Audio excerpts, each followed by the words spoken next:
نحمده ونصلي على رسوله الكريم.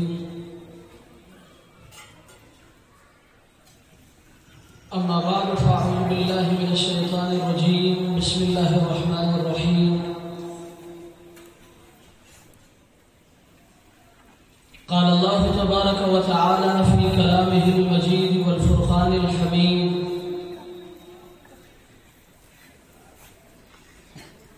كتاب أنزلناه إليك لتخرج الناس من الظلمات إلى النور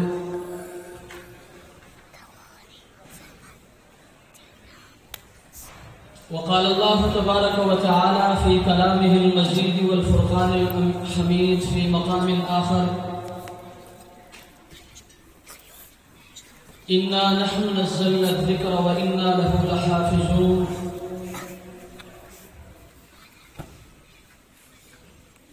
وقال النبي صلى الله عليه وسلم: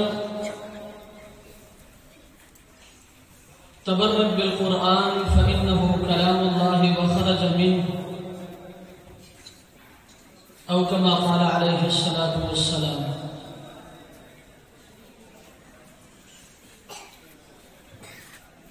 میرے نہایت ہی واجب الاحترام قابل صد احترام بزرگوں اور دوستوں اور بھائیوں،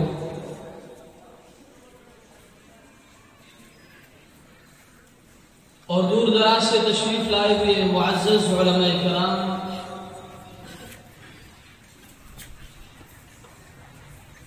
اور عزیز طلباء،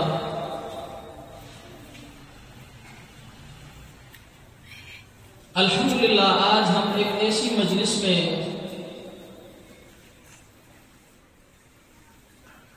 شرکت کی سعادت حاصل کر رہے ہیں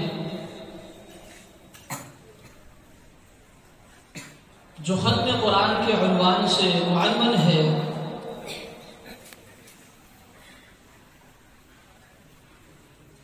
یقیناً ہر ایسی مجالس میں شرکت کرنا آپ کے لیے، میرے لیے، بلکہ تمام مسلمانوں کے لیے یہ سعادت عظمیٰ ہے، بہت بڑی سعادت ہے۔ دعا فرمائیں اللہ تبارک و تعالی ہمیں ہمیشہ ہر ایسی مجالس میں شرکت کرنے کی توفیق عطا فرمائے۔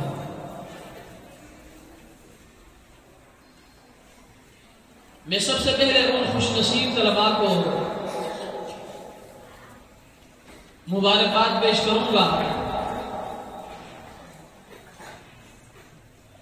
جنہوں نے اس پرفتن دور میں بڑی محنت کے بعد، ہر قسم کے تکالیف سہنے کے بعد اللہ تبارک و تعالی کے کلام کو اپنے سینے میں محفوظ کر لیا۔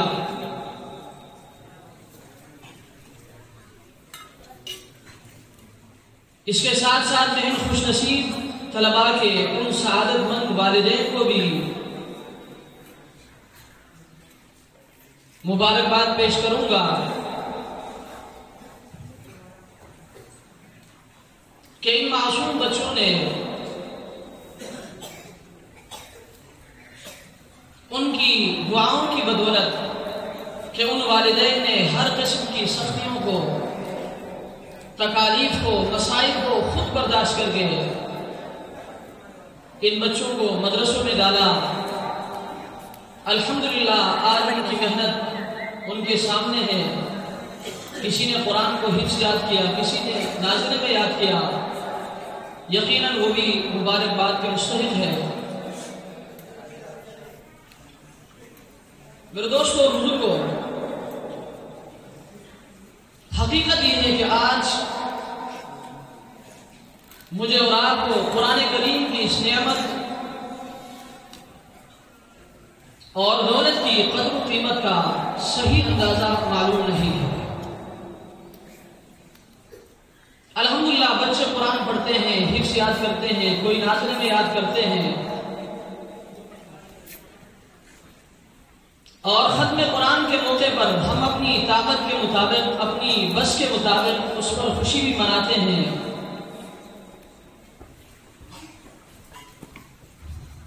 لیکن حقیقت یہ ہے کہ اس دنیا میں رہتے ہوئے مجھے اور آپ کو قرآن کریم کی اس نعمت اور دولت کی قدر و قیمت کا صحیح اندازہ ہو ہی نہیں سکتا۔ کیوں؟ اس لیے کہ اللہ تبارک و تعالی نے مجھے اور آپ کو قرآن کی یہ نعمت، قرآن کی یہ دولت اللہ تبارک و تعالی نے گھر بیٹھے بٹھائے عطا کیا۔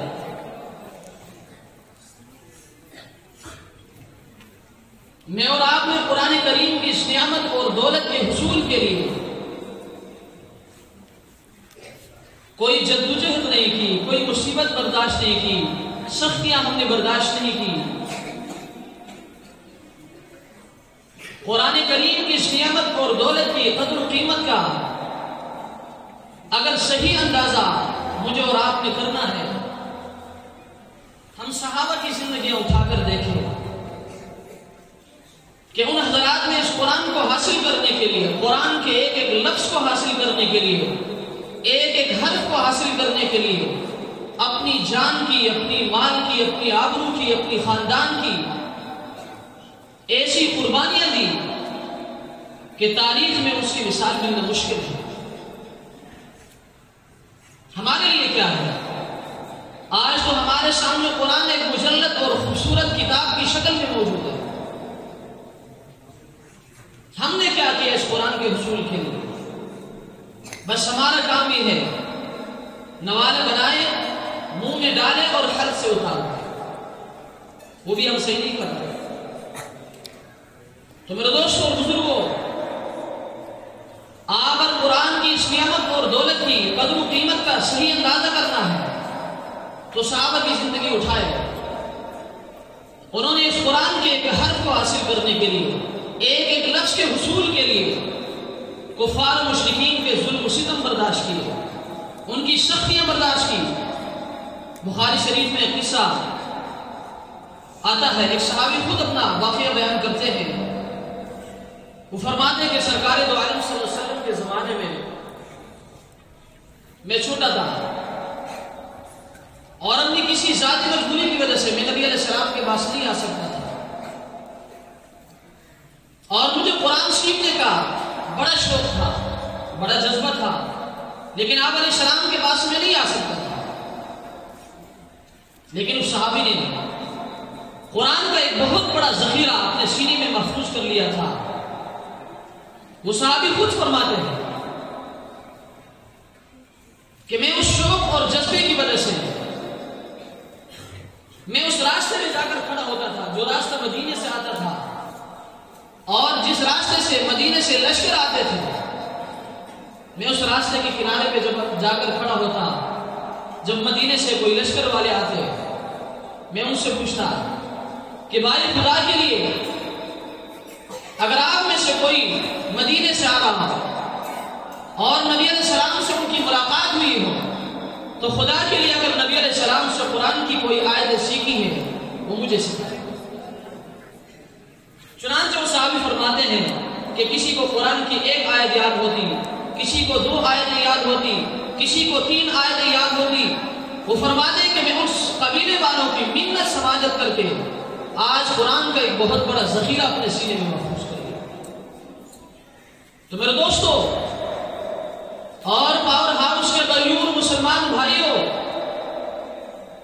ہم نے اس قرآن کو حاصل کرنے کے لیے کوئی جدوجہد نہیں کی، کوئی مشقت برداشت نہیں کی۔ ہم پر تو اللہ تبارک و تعالیٰ کا اتنا بڑا احسان اور کرم ہے کہ میں اور آپ اس کا تصور بھی نہیں کر سکتے۔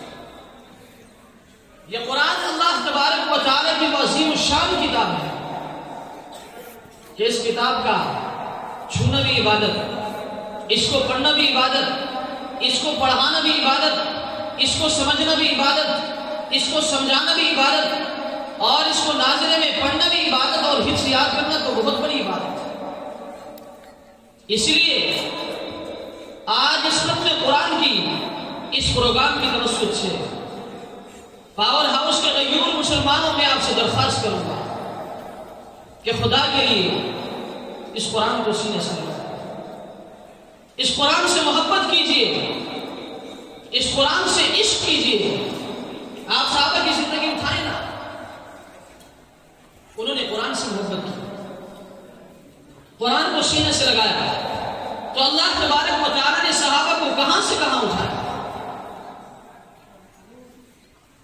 صحابہ صرف قاری قرآن نہیں تھے، وہ قاری قرآن بھی تھے، وہ حافظ قرآن بھی تھے، وہ عالم قرآن بھی تھے، وہ ناشر قرآن بھی تھے، اور سب سے بڑھ کر وہ عاشق قرآن تھے۔ وہ قرآن سے عشق کرتے ہیں۔ آپ نے دیکھا ہوگا کہ عاشق جب معشوق کی کوئی بات سنتا ہے تو وہ تڑپنے لگتا ہے، وہ بے قرار ہوتا ہے، اس کو سکون نہیں آتا جب تک کہ وہ اس کی بات پر عمل نہیں کرے گا کہ میرے معشوق کیا کہہ رہا ہے۔ میرے دوستو بعینی اسی طرح صحابہ قرآن کے عاشق تھے۔ وہ جب اللہ کے رسول سے اس قرآن کو سنتے تھے وہ تڑپتے تھے۔ میں نہیں کہتا، اللہ کا قرآن کہتا ہے۔ قرآن کریم میں اللہ تبارک و تعالیٰ فرماتے ہیں وَإِذَا سَمِعُوا مَا أُنزِلَ إِلَى الرَّسُولِ، جب صحابہ اس قرآن کو سنتے تھے جو اللہ کے رسول پر نازل ہوا، تَرَىٰ أَعْيُنُهُمْ، یہ دیکھنے والا تم ان کی آنکھوں کو دیکھتے، تَفِيضُ مِنَ الدَّمْعِ، کہ ان کے آنکھوں سے آنسو بہتے تھے، آنسو کے دریا روا ہوتے تھے۔ اس لیے صحابہ نے اس قرآن کو سینے سے لگایا تو اللہ نے اتنا اونچا مقام دیا۔ ایک مرتبہ سرکار دو عالم صلی اللہ علیہ وسلم تشریف لائے، حضرت ابی بن کعب رضی اللہ تعالیٰ عنہ سے فرمایا کہ ابی بن کعب آپ قرآن کی تلاوت کریں۔ وہ حیران ہوئے، میں صحابی اور یہ اللہ کا رسول، قرآن اس پر نازل ہوا اور یہ مجھے کہہ رہے کہ آپ قرآن کی تلاوت کریں۔ حضرت ابی بن کعب رضی اللہ تعالیٰ عنہ سمجھ گئے کہ اگر اللہ کا رسول حکم دے رہا ہے تو ہو سکتا ہے کہ اس کو بھی اوپر سے کوئی حکم آیا ہے۔ حضرت ابی بن کعب رضی اللہ تعالیٰ عنہ نے سرکار دو عالم صلی اللہ علیہ وسلم سے پوچھا اللہ کے رسول کیا اللہ نے حکم دیا ہے؟ میرے دوستو صحابہ قرآن کے ایسے عاشق تھے کہ جب صحابہ نے اس قرآن کو سینے سے لگایا، جب صحابہ نے اس قرآن سے محبت کی تو اللہ نے یہ مقام دیا کہ ایک وقت ایسا آیا کہ عرش سے اللہ تبارک و تعالیٰ ان کی قرآن کو سننے کی فرمائش کرتا۔ جی ہاں، سرکار دو عالم صلی اللہ علیہ وسلم سے حضرت ابی بن کعب رضی اللہ تعالیٰ عنہ نے فرمایا کہ اللہ کے رسول کیا اللہ نے حکم دیا ہے؟ اللہ مسلمانی کہ اللہ نے میرا نام لیا ہے؟ تو سرکار دو عالم صلی اللہ علیہ وسلم نے فرمایا اللہ مسلمان کا، جی ہاں اللہ نے تیرا نام لیا ہے اور تیرا نام لے کر مجھے حکم دیا ہے کہ آپ ابی بن کعب کے پاس جائیں اور ان سے قرآن پڑھائیں، آپ خود بھی سنیں اور تیرا پروردگار بھی اس کو قرآن سنیں۔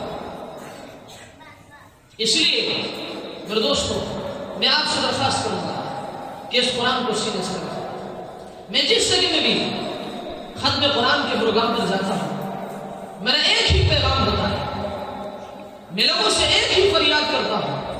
آج میں آپ کو بھی یہ پیغام دے کے جاؤں گا کہ اگر آپ اس پروگرام سے فائدہ حاصل کرنا چاہتے تو میں آپ سے ہاتھ جوڑ کر اپیل کرتا ہوں کہ اس قرآن کو سینے سے لگائیں، اس قرآن سے محبت کرو۔ ہماری سب سے بڑی کمزوری یہ ہے کہ آج اگر ہم سے کوئی کہتا ہے کہ بھائی آپ قرآن سیکھنا، بچپن میں تو ہم سیکھتے نہیں ہیں، جب بڑے ہو کر ہم سے کوئی کہتا ہے کہ بھائی آپ قرآن سیکھو تو آگے سے ہمارا یہ جواب ہوتا ہے کہ بھائی آج میں نہیں سیکھ سکتا۔ بھائی کیوں نہیں سیکھ سکتے؟ وجہ کیا ہے؟ یہ چھوٹے چھوٹے معصوم بچوں نے آج اللہ کے کلام کو اپنے سینے میں محفوظ کر لیا ہے، تو آپ کو کیا ہوا؟ آپ کیوں نہیں کر سکتے؟ آگے سے جواب دیتے ہیں کہ بھائی میری عمر بڑی ہو گئی ہے، اب میں نہیں سیکھ سکتا، قرآن کے تلفظ میری زبان پر نہیں آ سکتے۔ تو میرے دوستو اس چیز نے مجھے اور آپ کو تباہ کر دیا۔ آج اگر اللہ کے اس کلام کو اپنے سینے میں محفوظ کرنا ہے تو اس چیز کو اپنے ذہن سے نکال دو کہ ہم بڑے ہو گئے، ہم قرآن نہیں سیکھ سکتے، ہمارے زبان پر قرآن کے تلفظ نہیں آ سکتے۔ میں آپ کو صحابہ کی زندگیاں دکھا دوں۔ سرکار دو عالم صلی اللہ علیہ وسلم ایک مرتبہ مسجد نبوی میں تشریف لاتے ہیں، صحابہ کرام قرآن کریم سیکھنے اور سکھانے میں مصروف تھے اور اس میں کچھ بڑے عمر کے صحابہ تھے، کچھ چھوٹے عمر کے صحابہ تھے، اور کچھ اجمی تھے، کچھ عربی تھے۔ آپ کو پتا ہے جو لوگ جن کی عمریں بڑی ہوتی ہے نا، ان کی زبان پر پھر قرآن کے تلفظ صحیح ادا نہیں ہوتے۔ ان میں سے بھی کچھ اجمی جو بڑے عمر کے تھے، قرآن کی تلفظ ان کی زبان پر صحیح طریقے سے نہیں آتا۔ سرکار دو عالم صلی اللہ علیہ وسلم نے جب سنا اور دیکھا تو اللہ کے رسول نے فرمایا اقرؤوا فکل حسن، پڑھو تم سب صحیح پڑھو۔ اللہ کے رسول نے کسی پر نکیر نہیں فرمایا کہ بھئی آپ اس طرح کیوں پڑھ رہے ہو، آپ کی زبان پر قرآن کے الفاظ نہیں آ رہے، قرآن کے الفاظ کے تلفظ صحیح ادا نہیں ہو رہا۔ نہیں، اللہ کے رسول نے فرمایا پڑھو، جس طریقے سے پڑھنا ہے آپ پڑھو، آپ نے مت جاری رہا۔ اس سے بھی مزے کی بات میں آپ کو بتاؤں، آپ نے عبد الرحمن بن عوف رضی اللہ تعالیٰ عنہ کا نام سنا ہوگا، عشرہ مبشرہ میں سے، افضل هذه الامہ، اس امت کے افضل ترین لوگوں میں سے۔ ان کے بارے میں آتا ہے کہ وہ عبداللہ بن عباس سے قرآن سیکھتے تھے۔ عبداللہ بن عباس کون تھے؟ جن کی عمر نبی علیہ السلام کی رحلت کے وقت 10 سال تھی۔ گویا کہ ایک بڑی عمر کی صحابی جو عشر مبشرہ میں سے تھے، جن کے بارے میں افضل هذه الامہ، اس امت کے سب سے افضل ترین لوگوں میں سے تھے، وہ ایک 10 سال کے بچے سے قرآن سیکھتے۔ تو آج ہمیں کیا ہوا کہ ہم اس قرآن کو کیوں نہیں سیکھتے؟ ہم اس قرآن سے محبت کیوں نہیں کرتے ہیں؟ اس قرآن کو سینے سے کیوں نہیں لگاتے ہیں؟ اس قرآن سے اس طریقے سے اور اس نہج پر عشق کیوں نہیں کرتے ہیں جس طرح صحابہ کرتے تھے؟ اگر آپ اپنی تمام مسائل کا حل چاہتے ہیں، آج ہم کہتے ہیں ہمارے بچے نافرمان ہو گئے، ہر ایک کہتا ہے مولوی صاحب کے پاس چلتے ہیں، مولوی صاحب کوئی تعویذ لکھ کے دے، کاروبار نہیں چل رہا، مولوی صاحب کوئی تعویذ لکھ کے دے، گھر میں پریشانی ہے، میاں بیوی آپس میں ان کا نہیں لگتا، روزانہ گھر میں لڑائی جھگڑے فسادات، مولوی صاحب کوئی تعویذ لکھ کے دے۔ میرے دوستو، آج میں علی اعلان آپ سے کہتا ہوں، ان تعویذوں سے کچھ نہیں ہوتا۔ آپ کے گھر میں ٹی وی روزانہ کتنی بار کھلتی ہوگی؟ 50 سے زیادہ مرتبہ آپ کے گھر میں روزانہ ٹی وی کھلتا ہے۔ آپ کے گھر میں اخبار بھی آتا ہوگا، آپ دن میں کتنے مرتبہ اخبار پڑھتے ہیں؟ آپ کے ہاتھ میں ٹچ بڑا موبائل ہے، آپ مجھے بتائیں دن میں آپ اس موبائل کو کتنی مرتبہ آن آف کرتے ہو؟ میں آپ سے سوال کرتا ہوں، ٹی وی تو 50 مرتبہ سے زیادہ آپ کے گھر میں کھلتا ہے، اخبار آپ روزانہ دیکھتے ہو، کوئی خبر بھی آپ سے مس نہیں ہوتا، موبائل میں آپ خبریں ہمیشہ سنتے ہو، موبائل میں فیس بک ہمیشہ چلاتے ہو، واٹس ایپ ہمیشہ آن کرتے ہو، میسنجر ہمیشہ آن کرتے ہو، یوٹیوب ہمیشہ آن کرتے ہو۔ میں آپ سے سوال کرتا ہوں، جتنے حضرات یہاں بیٹھے ہیں، میں آپ سے پوچھتا ہوں، آپ دن میں قرآن کتنی مرتبہ کھولتے ہیں؟ اسی سے آپ کے موبائل قرآن سے محبت کا پتہ لگ جائے گا۔ آپ کے گھر میں الماریوں میں قرآن غلاف کے اندر بند کر کے کئی دنوں سے پڑے ہوں گے، اس کے اوپر مٹی بھی آیا ہوگا، لیکن کبھی آپ کو اور مجھے توفیق نہیں ہوتی کہ ہم اس قرآن کو اٹھائیں اور اپنے تمام مسائل کا حل اس قرآن کے اندر تلاش کریں۔ میں نہیں کہتا، اللہ کا قرآن کہتا ہے کہ اگر آپ اپنے تمام مسائل کا حل چاہتے ہیں، اپنے تمام پریشانیوں کا حل چاہتے ہیں، تو میرے دوستوں اور بزرگوں، میں آپ سے درخواست کروں گا کہ اس قرآن کو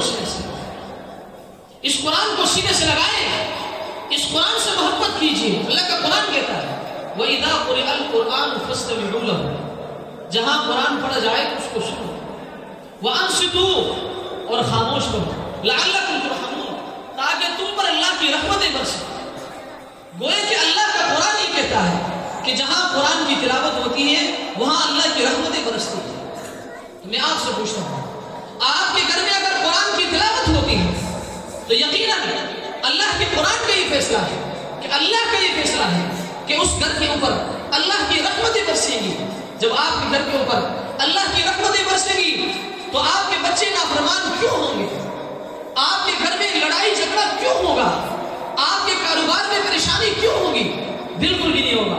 لیکن ضرورت اس چیز کی ہے کہ ہم اس قرآن کو سینے سے آج آخری بار اس پروگرام کی درست سے میں آپ سے درخواست کروں گا کہ اس قرآن کو سینے سے آج تک اگر آپ نے اس قرآن کو نہیں سیکھا، آج سے ارادہ کریں کہ اس پروگرام سے نکلنے کے بعد سب سے پہلا میرا ارادہ یہ ہوگا کہ اس قرآن کو نہیں سیکھو. اس قرآن کو سیکھو میرے دوستوں، خود بھی سیکھو اور اپنے بچوں کو بھی سکھاؤ. اپنے بچوں کو بھی سکھاؤ. آج ہم بچوں کو قرآن نہیں سکھاتے. ہماری سب سے بڑی کمزوری ہے کہ چھوٹے چھوٹے بچوں کو ہم اٹھا کے کاروبار میں ڈالتے ہیں. ہم پیسے کمانے میں لگاتے ہیں، ان کو مدارس اور مساجد سے نکال کر کاروبار میں لگاتے ہیں. ارے اللہ کی امید، دنیا میں کتنا رہو؟ 50 سال، 60 سال، 70 سال. کتنے کماؤ گے؟ لاکھ، 2 لاکھ، کروڑ، اربوں. کتنی بلڈنگیں کھڑی کرو گے؟ کتنی گاڑیاں کھڑی کرو گے؟ میرے دوستوں بزرگوں، یہ سب کے سب یہاں پہ آپ نے اس پروردگار کے سامنے جانا ہے اور ایک ایک چیز کا آپ نے اس اللہ کو حساب دینا ہے. اس لیے آج میں آپ سے درخواست کروں گا کہ آپ خود بھی اس قرآن کو سیکھو اور اپنے بچوں کو بھی سیکھو. ابھی تو اس کا ہمیں اندازہ نہیں ہے. ہمارے سامنے یہ بچے جنہوں نے یہ بڑے خوش نصیب بچے ہیں اور ان کے والدین بھی بڑے خوش نصیب ہیں. ابھی یہ بچے ہمارے سامنے بیٹھے ہیں. ہم معمولی سمجھتے ہیں، ہم کہتے ہیں قاری صاحب نے پڑھایا، بچوں نے پڑھا، بس حافظ بن گئے، ختم. ہماری یہ سوچ ہے. لیکن نہیں میرے دوستوں، یہ آپ کی اور میری غلط فہمی ہے. یہ جو بچے یہاں بیٹھے ہیں نا، یہ عام بچے نہیں ہیں. آپ نے اور میں نے ان کو عام سمجھا ہے. اللہ کی قسم یہ عام بچے نہیں ہیں. یہ بہت فضیلت والے بچے ہیں، یہ بہت اونچے مقام والے بچے ہیں. اس کا اندازہ آپ کو اس وقت ہو. میں آخری بات عرض کر کے اپنی بات ختم کروں گا. حافظ سیوطی رحمۃ اللہ علیہ نے شرح الصدور کے اندر ایک واقعہ لکھا ہے کہ ایک بزرگ ایک قبرستان سے جانا تھا. قبرستان میں ان کو کشف ہوا. کشف کا مطلب یہ ہے کہ ہمارے سامنے یہ دیوار ہے، اس دیوار کو ہٹایا جائے تو اس طرح کی چیزیں ہمیں نظر آتی، اس کو کشف ہے. اور اللہ نے بھی اس عالم اور اس عالم کے درمیان ایک آڑ بنا رکھا ہے. کبھی کبھی اللہ تبارک و تعالیٰ وہ آڑ ہٹا کر اپنے نیک بندوں کو دکھا دیتے ہیں. اسی طرح ایک بزرگ ایک قبرستان سے جا رہا تھا. جاتے جاتے اس کو کشف ہوا. اس نے دیکھا کہ مردے قبرستان میں کچھ دانے چن رہے ہیں اور ایک مردوں میں سے ایک آدمی بڑے ٹھاٹ کے ساتھ ایسے ٹیک لگا کر کرسی میں بیٹھا ہے اور باقی نیچے دانے چن رہے ہیں. یہ بزرگ حیران ہوئے، یہ کیا مانگ رہا ہے؟ سارے مردے وہ دانے چن رہے ہیں اور یہ ایک شخص کرسی میں بڑے آرام کے ساتھ بیٹھا ہے. وہ بزرگ فرماتے ہیں میں اس شخص کے پاس گیا جو کرسی میں بیٹھا ہوا تھا. میں نے ان سے پوچھا بھائی یہ کیا مانگ رہا ہے؟ یہ سارے لوگ دانے چن رہے ہیں اور آپ بڑے آرام کے ساتھ کرسی میں بیٹھے ہیں، یہ لوگ کیا کر رہے ہیں، آپ کیوں بیٹھے ہیں؟ تو اس شخص نے کہا جو مرا ہوا تھا، جو کرسی کے اندر کرسی میں بیٹھا ہوا تھا، اس نے کہا دراصل بات یہ ہے کہ دنیا میں مومنین مسلمان اپنے مرحومین کے لیے، اپنے بزرگوں کے لیے جو ایثار ثواب کرتے ہیں، جو دعا اور استغفار کرتے ہیں، دعائیں مغفرت کرتے ہیں، وہ سارے کے سارے تقسیم ہوتے ہیں اور یہ ہر ایک اپنا اپنا حصہ لیتا ہے. تو اس بزرگ نے اس شخص سے جو کرسی میں بیٹھا ہوا تھا ان سے کہا کہ آپ کو ضرورت نہیں ہے چیزوں کی. اس نے کہا میں شیخ، میں غنی ہوں، میں امیر ہوں، میں مالدار ہوں، مجھے اس کی ضرورت نہیں ہے، یہ ٹوٹے پھوٹے ثواب کا مجھے ضرورت نہیں ہے. تو اس بزرگ نے اس آدمی سے جو کرسی میں بیٹھا ہوا تھا ان سے پوچھا آپ کیسے امیر ہیں، آپ کیسے غنی ہیں، آپ کیسے مالدار ہیں؟ تو اس نے کہا دراصل بات یہ ہے کہ میرا ایک بیٹا ہے۔ میرے دوستوں میں ان بچوں کی بات کر رہا ہوں، آپ دل کے کان کھول کر سنیں اور ان بچوں کی قدر کریں، ان حافظوں کی قدر کریں، ان علماء کی قدر کریں اور ان پڑھانے والے اساتذہ کی قدر کریں۔ یہ عام لوگ نہیں ہیں، ہم نے ان کو عام سمجھا، پتہ چل جائے گا جس وقت یہ دھوکے کی آنکھیں بند ہو جائیں گے، اللہ کے حضور ہم جائیں گے، اس وقت ہمیں اندازہ ہوگا کہ ان چھوٹے چھوٹے معصوم بچوں کا اللہ کے ہاں کتنا بڑا مقام ہے۔ اس شخص نے کہا دراصل بات یہ ہے کہ میرا ایک بچہ حافظ قرآن ہے، وہ قرآن اس کو بہترین زبردست طریقے سے یاد ہے، وہ دن میں پورا قرآن پڑھ کر میرے لیے روزانہ اشارے ثواب کرتا ہے، میرے پاس اتنا بڑا ثواب آ رہا ہے تو مجھے ان ٹوٹے ثواب کی ضرورت نہیں۔ اس بزرگ نے ان سے پوچھا آپ کے بیٹے کا نام کیا ہے اور وہ کہاں رہتا ہے؟ تو اس مردے نے جو بڑے سکون کے ساتھ کرسی پہ بیٹھا ہوا، اس نے اپنے بچے کا نام دیا، پتہ بتایا۔ جب صبح ہوئی تو یہ بزرگ ڈائریکٹ گیا وہاں اس علاقے میں جس علاقے میں وہ لڑکا رہتا تھا، ان کے پاس جا کر دیکھا وہ ایک دکاندار تھا، دکان چلاتا تھا لیکن قرآن کا حافظ تھا۔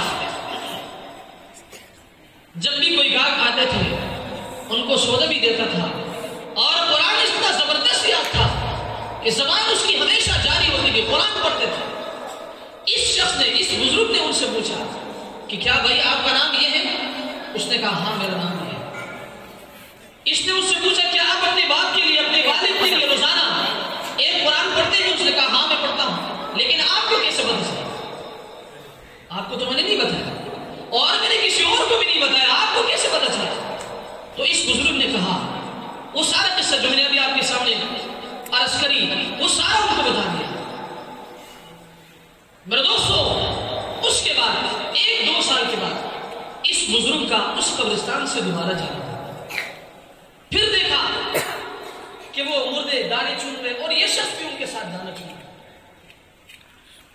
جو پہلی مرتبہ کرسی میں آرام سے بیٹھا ہوا تھا اب یہ بھی ان کے ساتھ دانا چننے میں مصروف ہے۔ یہ حیران ہوا، پھر ان سے پوچھا کہ بھائی کیا ہوا؟ پہلے تو آپ کہتے تھے میں شیخ ہوں، امیر ہوں، میرا بچہ میرے لیے قرآن پڑھتا ہے، ابھی کیا ہوا؟